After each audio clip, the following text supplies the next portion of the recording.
요한복음 5장 1절부터 29절 말씀까지 함께 하나님의 말씀을 받겠습니다. 같이 읽습니다. 그 후에 유대인의 명절이 되어 예수께서 예루살렘에 올라가시니라. 예루살렘에 있는 양문 곁에 히브리 말로 베데스다 하는 곳이 있는데 거기에 행각 5이 있고 그 안에 많은 병자, 맹인, 다리 저는 사람, 혈기 마른 사람들이 누워 물의 움직임을 기다리니 이는 천사가 가끔 못에 내려와 물을 움직이게 하는데 움직인 후에 먼저 들어가는 자는 어떤 병에 걸렸든지 낫게 되미러라. 거기 38해 된 병자가 있더라.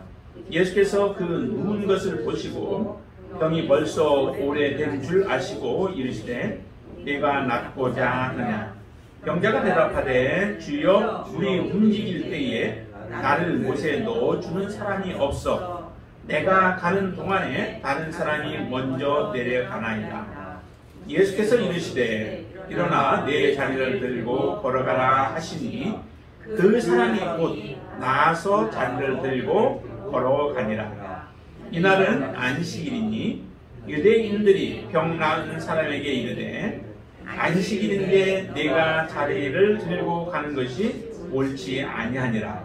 대답하되 나를 낫게 한 그가 자리를 들고 걸어가라 하더라 하니 그들이 묻되 너에게 자리를 들고 걸어가라 한 사람이 누구냐 하되 고침을 받은 사람은 그가 누구인지 알지 못하니 이는 거기 사람이 많으므로 예수께서 이미 피하셨습니다. 그 후에 예수께서 성전에서 그 사람을 만나 이르시되 보라 내가 나았으니 더 심한 것이 생기지 않게 다시는 죄를 범하지 말라 하시니 그 사람이 유대인들에게 가서 자기를 고친 이는 예수라 하니라. 그러므로 안식일에 이러한 일을 행하신다 하여 유대인들이 예수를 박해하게 된지라. 예수께서 그들에게 이르시되 내 아버지께서 이제까지 일하시니 나도 일한다 하시매 유대인들이 이로 말미암아 더욱 예수를 죽이고자 하니 이는 안식일을 범할 뿐만 아니라 하나님을 자기의 친아버지라 하여 자기를 하나님과 동등으로 삼으심이로라. 그러므로 예수께서 그들에게 이르시되 내가 진실로 진실로 너희에게 이르노니 아들이 아버지께서 하시는 일을 보지 않고는 아무것도 스스로 할 수 없나니 아버지께서 행하시는 그것을 아들도 그와 같이 행하느니라. 아버지께서 아들을 사랑하사 자기가 행하시는 것을 다 아들에게 보이시고 또 그보다 더 큰 일을 보이사 너희로 놀랍게 여기게 하시리라. 아버지께서 죽은 자들을 일으켜 살리심 같이 아들도 자기가 원하는 자들을 살리느니라. 아버지께서 아무도 심판하지 아니하시고 심판을 다 아들에게 맡기셨으니 이는 모든 사람으로 아버지를 공경하는 것 같이 아들을 공경하게 하려 하심이라. 아들을 공경하지 아니하는 자는 그를 보내신 아버지도 공경하지 아니하느니라. 내가 진실로 진실로 너희에게 이르노니 내 말을 듣고 또 나 보내신 이를 믿는 자는 영생을 얻었고 심판에 이르지 아니하나니 사망에서 생명으로 옮겼느니라. 진실로 진실로 너희에게 이르노니 죽은 자들이 하나님의 아들의 음성을 들을 때가 오나니 곧 이때라. 듣는 자는 살아나리라.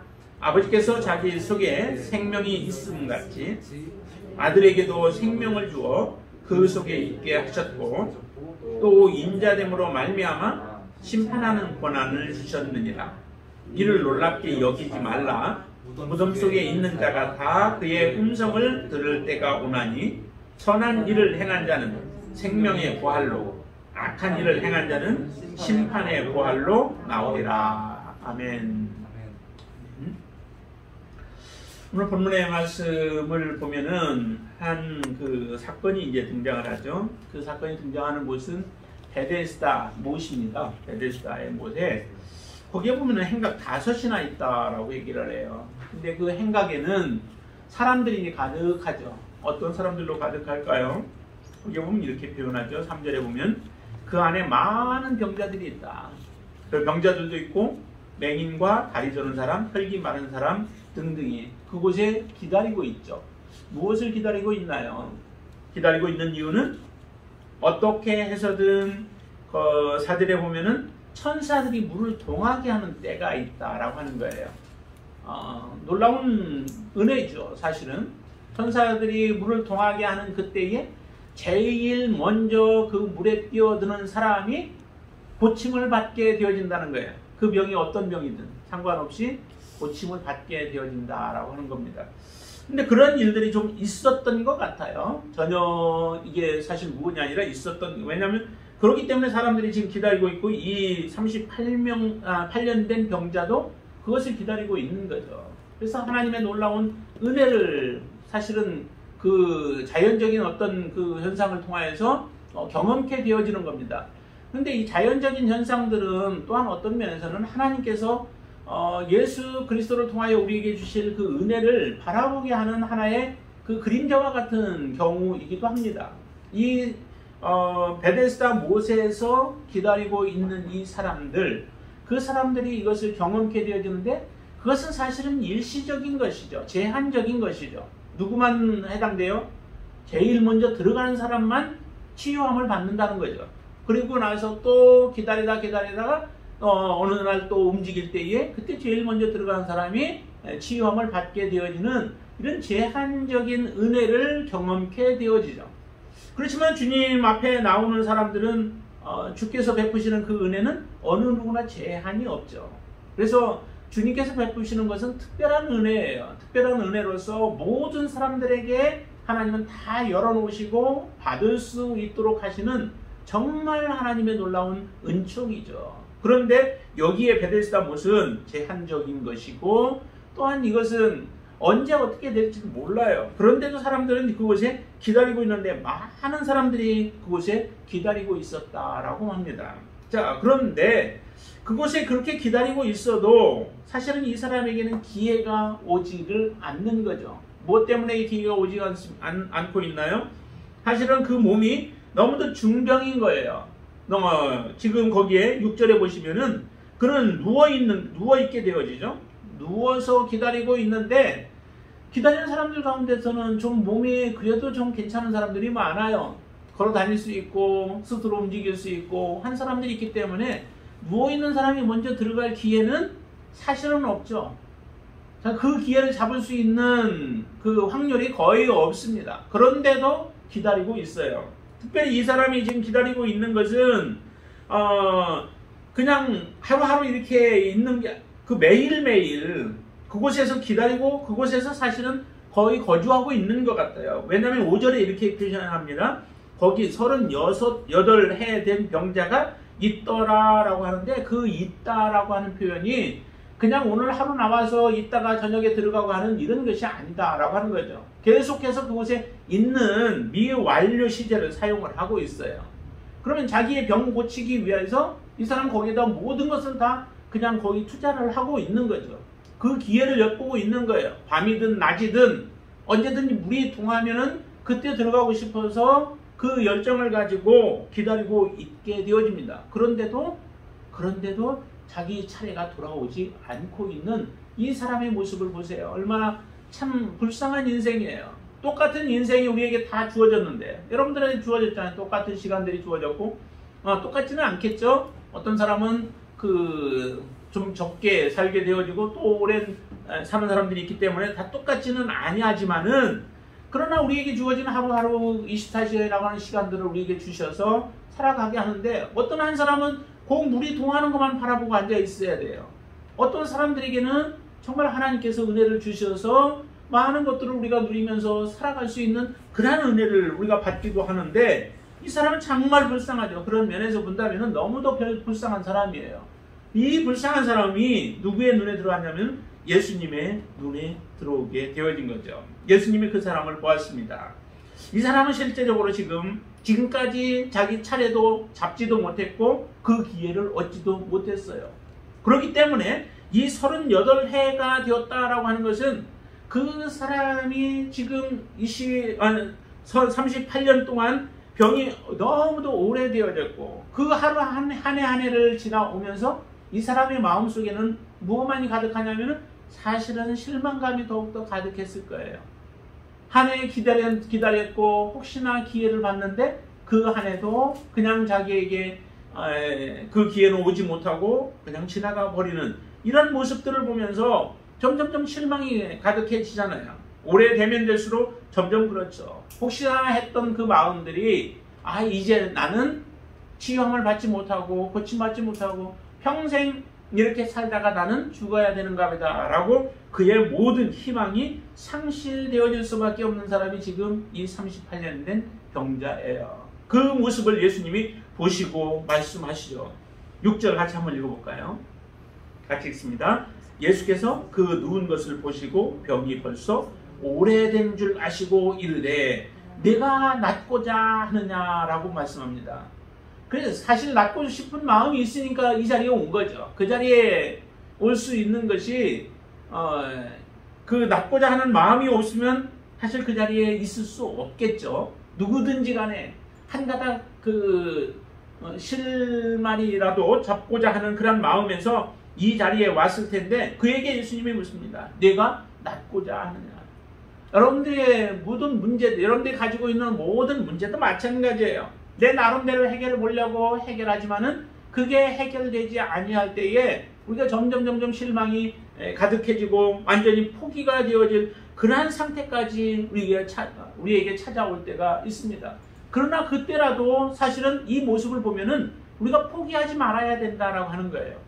주님이 너는 안 돼, 너는 포기해라고 우리에게 말하기 이전에는 우리가 포기하지 마셔야 된다라고 하는 겁니다. 이 사람이 37년 동안 만약에 이렇게 매일매일 그곳에서 기다리면서 특별한 은혜를 이렇게 받기를 원했는데 받지를 못했다라고 해서 만약에 37년 돼서 포기했더라면은 이와 같은 예수님을 만나는 그런 놀라운 축복을 얻을 수 있었을까요? 지금 이 베데스다라고 하는 곳은 그 은혜의 집 아니면 자비의 집이라고 하는 그런 의미를 가지고 있어요. 은혜를 받기 위해서 은혜의 집에 왔는데 은혜는 얻지 못하고 점점 실망만이 가득해지고 있을 때에 주님이 그에게 나타났던 거죠. 그리고 그의 소망을 다시 일깨워줍니다. 내가 낫고자 하느냐라고 하는 그 예수님의 질문 앞에 예수님은 사실 이 사람이 낫기를 원합니다 라고 하는 그런 소리를 듣고 싶었겠죠. 낫고 싶어 하는 사람에게 예수님께서 사실은 허락해 주시죠. 하나님의 나라를 원치 않는 사람에게 하나님의 나라를 주시지 않습니다. 하나님의 나라를 그렇게 값싸게 주시지 않아요. 하나님의 나라는 정말 귀한 것이고 모든 사람들이 다 받아야 할 것이긴 하지만은 그러나 그 가치를 느끼지 못하고 그 가치를 알지 못하는 사람에게 주시지를 않습니다. 주님은 누구에게 만나주냐면 주님을 간절히 사모하는 자들에게 만나고 주님은 그들에게 찾아가십니다. 마찬가지 여기도 보니까 그 사람의 마음속에 어떤 마음이 있어요? 낫고자 하는 마음이 분명히 있죠. 7절이 이렇게 얘기하죠. 7절 같이 한번 읽어봅니다. 병자가 대답하되 주여 물이 움직일 때에 나를 못에 넣어주는 사람이 없어 내가 가는 동안에 다른 사람이 먼저 내려가나이다 라고 하는 이런 실망 섞인 그런 말이기는 하지만은 내가 들어가려고 열심히 몸을 움직여서 기어가든 움직여 가는데 다른 사람이 먼저 들어가 버렸습니다. 근데 누구나 어떤 내 옆에 있는 사람들이 나를 불쌍히 여겨서 나를 이 못에 넣어주는 사람이 없습니다 라고 하는 그런 불평 섞이는 소리이긴 하지만 그의 간절한 마음이 예수님의 마음에 전달되어진 거죠. 예수께서 그의 마음을 보신 겁니다. 들어가고 싶은 마음 간절한데 낫고 싶은 마음 간절한데 그렇게 되어질 가능성은 없어요. 주변에 자기들의 아픔이 더 큰 거죠. 여러분도 그렇잖아요. 여러분들이 가지고 있는 그 문제가 가장 크게 보여지죠. 문제가 있을 때마다. 그렇기 때문에 내 문제가 빨리 먼저 해결되어져야 하는 거예요. 그래서 사람들을 양보를 잘 못하는 이유 중에 하나도 그와 같은 것들 때문에 내 문제가 더 크게 보이기 때문에 그런 거죠. 주님 앞에 우리의 문제를 가지고 나아가서 기도하는 것들, 우리가 문제가 있을 때마다 그런 기도는 우리가 잘하는데 다른 사람의 문제를 놓고 우리가 기도하기는 쉽지 아니한 거죠. 하나님은 우리에게 원하십니다. 우리 자신보다도 오히려 다른 사람들을 생각하며 이타적인 삶을 살아가기를 하나님이 원하세요. 그게 진정으로 믿음 있는 자의 삶의 모습 아니겠습니까? 예수 그리스도의 삶이 이와 같은 삶 아니었어요? 예수님이 만약에 이타적인 삶이 없었더라면 정말 우리를 위하여서 십자가의 길을 걸어가셨겠어요? 예수님은 다른 영광을 더 누릴 필요도 사실은 없는 분이에요. 하나님과 함께 동등한 하나님과 같은 그런 인격 가지시고 모든 권한을 가지시고 그런 능력을 가지신 분이 사실 무슨 더 필요한 게 있겠어요? 우리를 사랑하는 마음이 없었다면, 우리를 구원하고 우리를 살리고자 하는 마음이 없었다면 주께서 이 땅에 내어오신 이유가 무엇이 있었겠습니까? 그러나 주님은 우리를 정말 사랑하는 마음이 있었기에 이 땅에 오셔서 십자가의 길을 걸어가신 주님의 그 모습을 바라본다면 정말 얼마나 아름답겠어요. 이 베데스다 못에서 누군가가 정말 이 사람을 먼저 넣어주자, 이 사람의 그 아픔이 가장 크니까 우리 이 사람부터 먼저 해주자라고 해서 했다면 얼마나 좋겠어요. 그러나 그곳에는 그것을 찾아볼 수가 없습니다. 자기의 문제들로 내가 먼저 들어가야겠다고 다른 사람을 짓밟고라도 내가 먼저 들어가려고 했던 것이 바로 이 베데스다라고 하는 은혜의 집이라고 하는, 자비의 집이라고 하는 곳에서 벌어지고 있는 지금 현상들이에요. 이 땅에서 우리가 사랑을 찾아본다고 해서 사랑을 우리가 얼마나 찾을 수 있습니까? 진정한 사랑은 찾아볼래야 찾을 수 없죠. 예수 그리스도 안에서 우리가 찾지 않는다면, 하나님을 만난 하나님의 자녀들에게서 찾지 않는다면 우리는 찾을 수 없습니다. 아멘. 그러듯이 여기도 보니까 이렇게 나를 못에 넣어주는 사람이 없어서 나는 지금 이와 같은 상태로 있을 수밖에, 38년 동안이나 나는 이렇게 있을 수밖에 없다라고 하는 그 소리를 들으시고 주께서 말씀하시죠. 여러분들에게도 이런 말씀이 들려질 수 있게 되길 바랍니다. 8절에 이렇게 말씀합니다. 예수께서 이르시되 일어나 네 자리를 들고 걸어가라 라고 말씀합니다. 지금까지 그 자기의 오히려 누워있던 그 병상에 의지하면서 살아갔던 사람이 반대로 이제 그것을 들고 걸어가라 라고 하시는 주님의 명령이에요. 참 주님의 이 명령 먼저는 일어나라고 말씀하시죠. 누워있어서 일어날 수 없는 사람인데 그 사람에게 명령해요. 불가능한 것인데 주님은 명령해요. 여러분들이 보시기에 불가능해 보이는 것을 주께서 명령하실 때가 있어요. 그럴 때 여러분들은 어떻게 해야 합니까? 일어나셔야 되는 그 명령에 순종하는 거죠. 내가 일어나기가 힘들어요.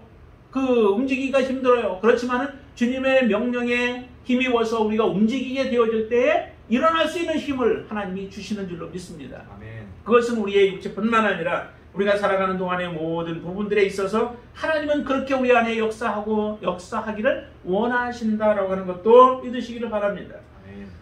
즉시 일어나게 되죠.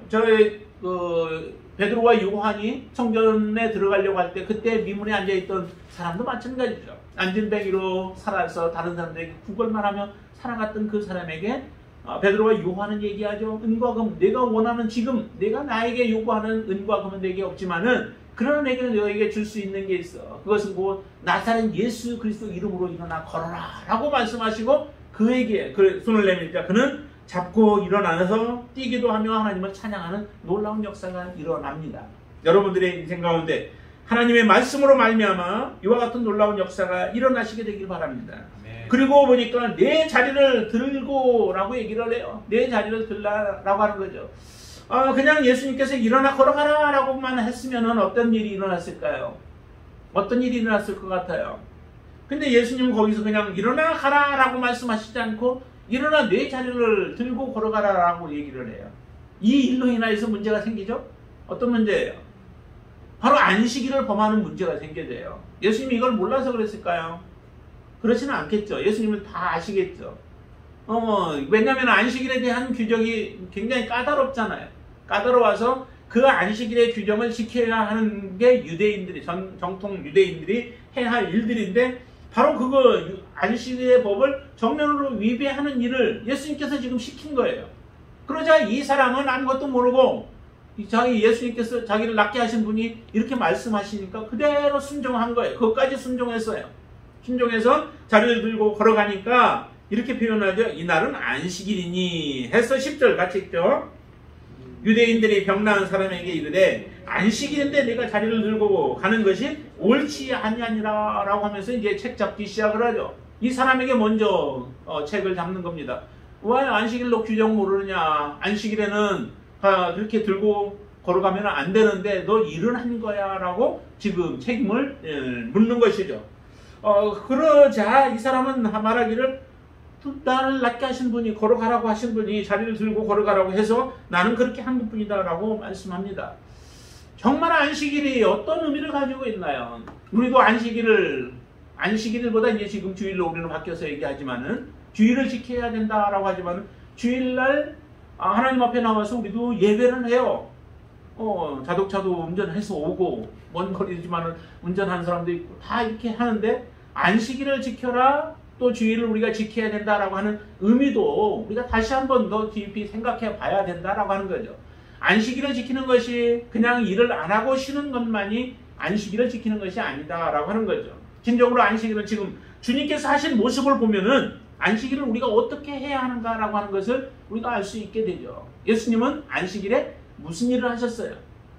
지금까지 38년 동안이나 병으로 말미암아 구속을 받고 그 안에서 갇혀 살아야 하는 삶을 살면서 고통스러워하는 이 사람을 예수님께서는 살려주셨다는 거죠.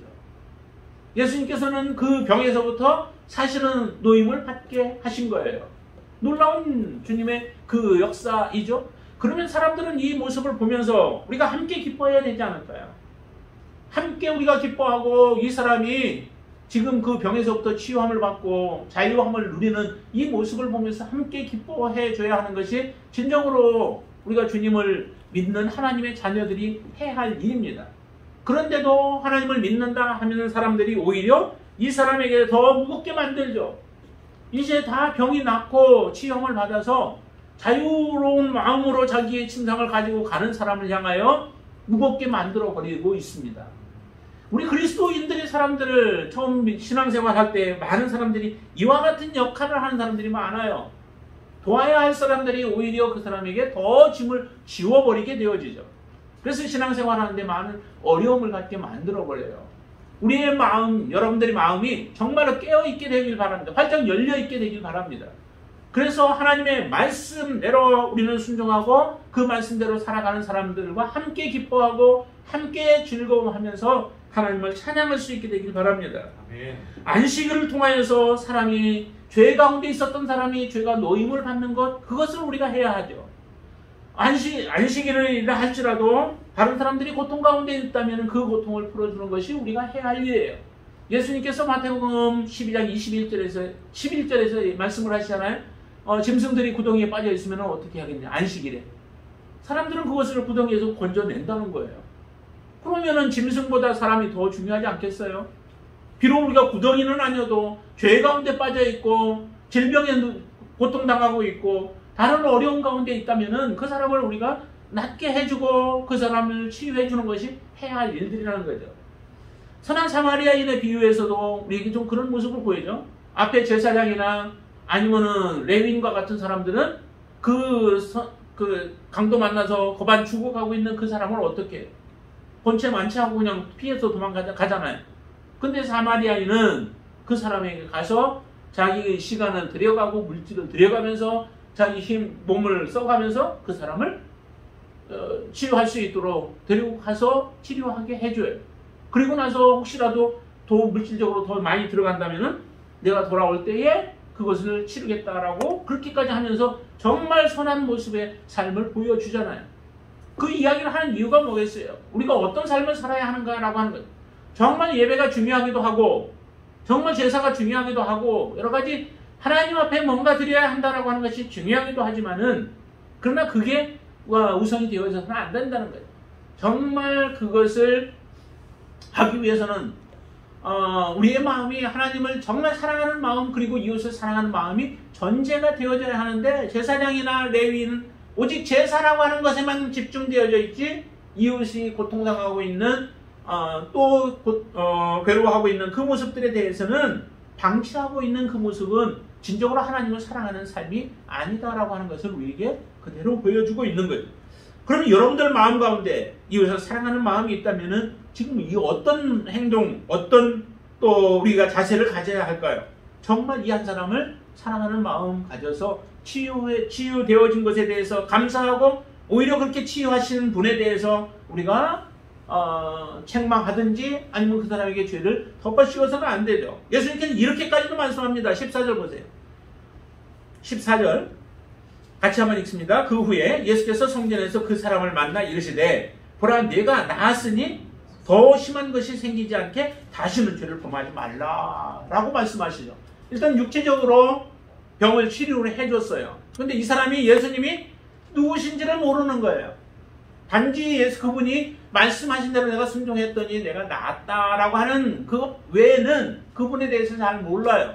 그러자 예수님이 이제 직접 그 사람을 자기가 만나게 되어진 거죠. 그래서 본인이 누구신지 얘기한 것 같아요. 예수라고 하는 것도 얘기하시고, 그리고 나서 그분에게 한마디 더 해줍니다. 그게 오늘 그 14절에서 우리가 본 말씀인데요.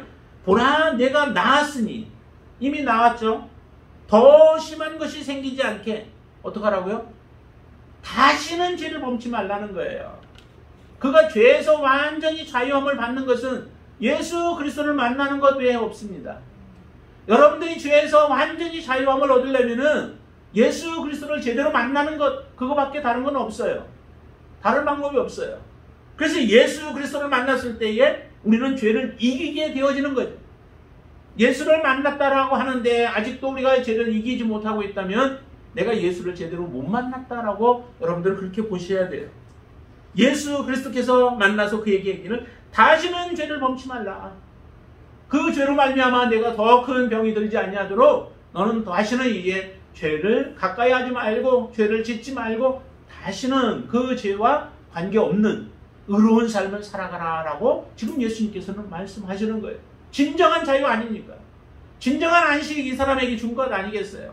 아직 완전한 안식은 아니라 할지라도 이 땅에 살아가는 가운데 죄로부터 더 이상 영향을 받지 않냐고 죄를 이길 수 있는 삶, 그 삶이 우리에게는 안식의 삶이죠.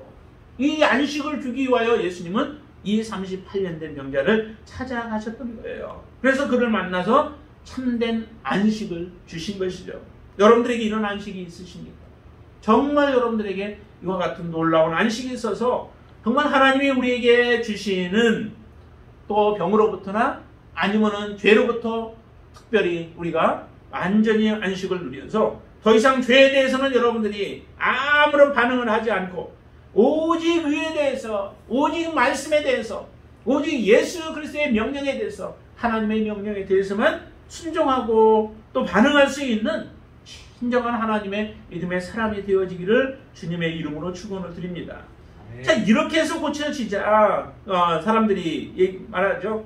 예수님이 그 안식일에 행한 일에 대해서 더욱더 박해를 한다라고 얘기를 해요. 16절 한번 볼까요? 그러므로 안식일에 이러한 일을 행하신다 하여 유대인들이 예수를 박해하게 된지라. 그랬더니 예수님이 또 참 더 사람들이 미워할 말을 해요.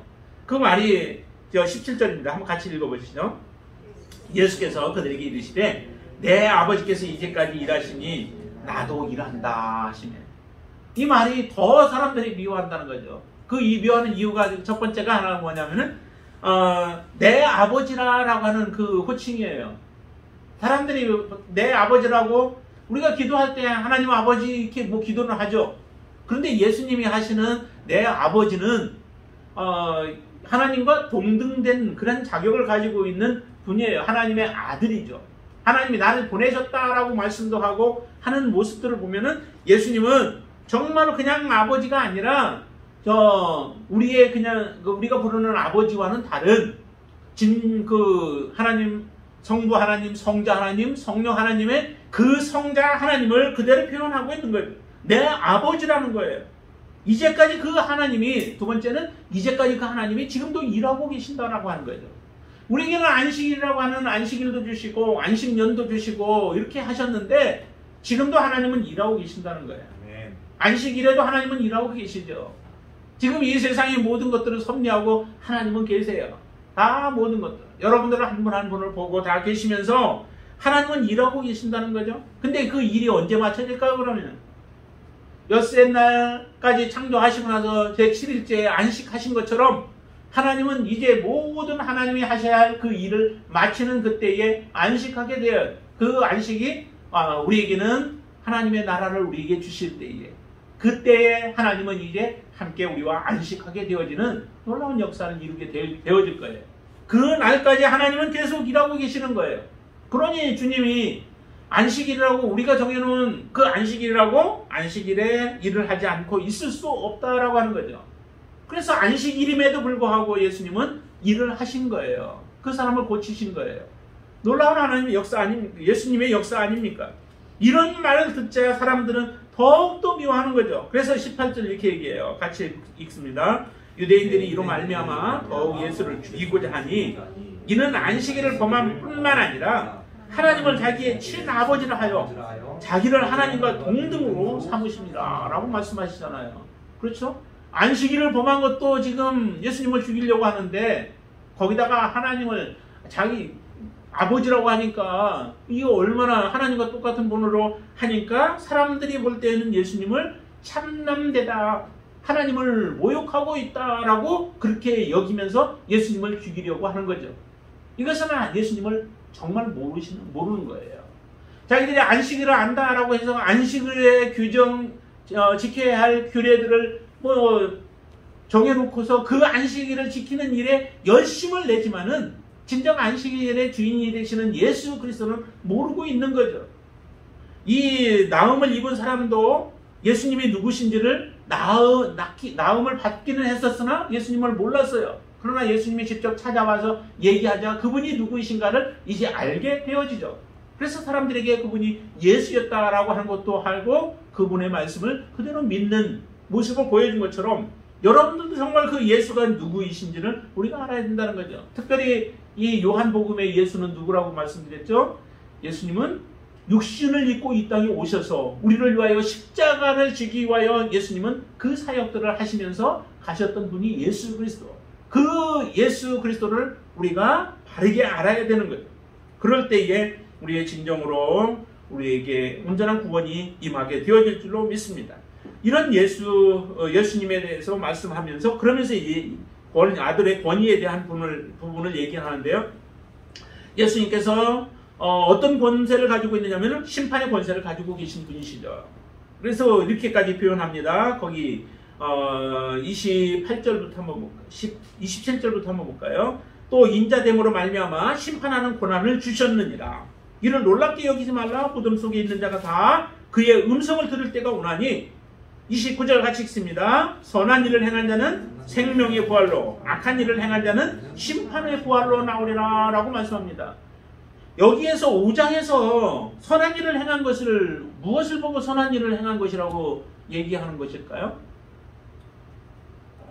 5장 내용 안에서 우리가 본다면은 선한 일을 무엇을 우리는 그냥 착한 일 보통 그렇게 얘기를 하는데 선한 일이 무엇을 두고 선한 일을 행한 자는 생명의 부활로 나오고 악한 일을 행한 자는 심판의 부활로 나온다고 이렇게 말씀하고 있는 것일까요? 선한 일을 행했다라고 하는 것이 가서 착한 일을 이런 것을 얘기하는 게 아니라 예수 그리스도를 정말로 존대하고 있는가, 공경하고 있는가, 예수 그리스도를 정말로 믿고 있는가 안 믿고 있는가라고 하는 것이 바로 여기에서 얘기하는 선한 일과 악한 일의 구분점이 되어지는 거예요. 그냥 무조건 착한 일이 아니라 누군가를 도와줬다고 하는 것이 착한 일이고 하는 게 아니라 이건 예수 그리스도와 직접적인 연관되어진 부분들이에요. 항상 예수 그리스도 그분을 우리의 마음에 어떻게 모시고 있는가라고 하는 것이 우리의 생명의 부활로 나오느냐 아니면 심판의 부활로 나오느냐라고 하는 것이 결정이 되어진다라고 하는 겁니다. 아멘. 여러분들 안에는 정말 예수 그리스도를 존경하시고 계신가요? 그분을 공경하고 계신가요? 그분을 경외하고 계신가요? 그분의 말씀에 여러분들의 모든 것을 다 걸 수 있는 그런 믿음으로 여러분들이 살아가고 계신가요? 그런 사람들은 정말 우리가 죽더라도 다시 하나님께서 우리에게 생명을 주실 것입니다. 아멘. 심판이라고 하는 것은 두 가지로 능력을 하나는 지금 이 세상에 예수 그리스도를 만나지 못한 모든 사람들은 다 뭐예요? 생명이 없는 사람들이에요. 육신으로 살아서는 움직이고 있어요. 저녁에 몽유병 있는 사람들 있죠? 자다가 일어나가지고 돌아다니는 사람들. 근데 아침에 보면 무슨 일을 했는지도 몰라요. 근데 그 사람들과 비슷할 거예요. 정말 생명이 있는 것처럼 알고 생각하고 모든 거 판단하고 살아가지만은 예수 그리스도가 없는 사람은 다 죽은 사람이에요. 그러나 예수 그리스도가 있는 사람은 정말 이 땅에서 죽었다 할지라도 그 사람들은 다시 살아나는 놀라운 역사가 일어나죠. 그래서 생명이 있느냐 없느냐 지금 그리고 나서 그 사람들이 마지막에 하나님의 심판이 마지막에 있을 때에 그들이 생명의 부활로 나올 사람이냐 아니면 심판의 부활로 나오느냐에 따라서 그 사람은 정말 생명이 있는 사람 아니면 둘째 불못에 들어가는 사람으로 구분이 되어지는 거죠. 여러분들은 생명이 있는 사람들이고 지금 생명이 있고 앞으로도 영생을 얻을 자인 줄로 믿습니다. 그런 믿음의 삶을 살아가시게 되길 바랍니다. 전혀 세상 사람들과 동등한 모습으로 보고 판단하는 그런 어리석은 자가 되지 말고 예수 그리스도 그분은 우리에게 질병을 고쳐주시는 선한 일을 행하셨던 분이시고 또 그리고 그분은 우리에게 생명을 주시는 분이세요. 생명을 주시는 분이시고 그분은 우리를 심판하시는 분이십니다. 그분은 우리에게 안식을 주시는 분이십니다. 이 예수 그리스도를 정확하게 알고 믿음으로 살아가시는 여러분들이 되시기를 주님의 이름으로 축원드립니다. 기도하겠습니다. 할렐루야. 좋으신 아버지 하나님 감사합니다. 예수 그리스도가 누구이신지 우리는 오랫동안에 보아왔고 배워왔지만은 그러나 우리가 살아가는 동안에 또한 잘못 잃어버리고 또 잘못 안 것으로 인하여 잘못된 길로 갈 가능성이 많습니다. 하나님 도와주시어서 우리의 믿음이 온전한 모습으로 설 수 있도록 주님 도와주시옵소서. 예수 그리스도를 사랑하게 하시고 예수 그리스도를 공경하게 하시고 예수 그리스도를 온전한 믿음으로 믿게 하여 주시옵소서.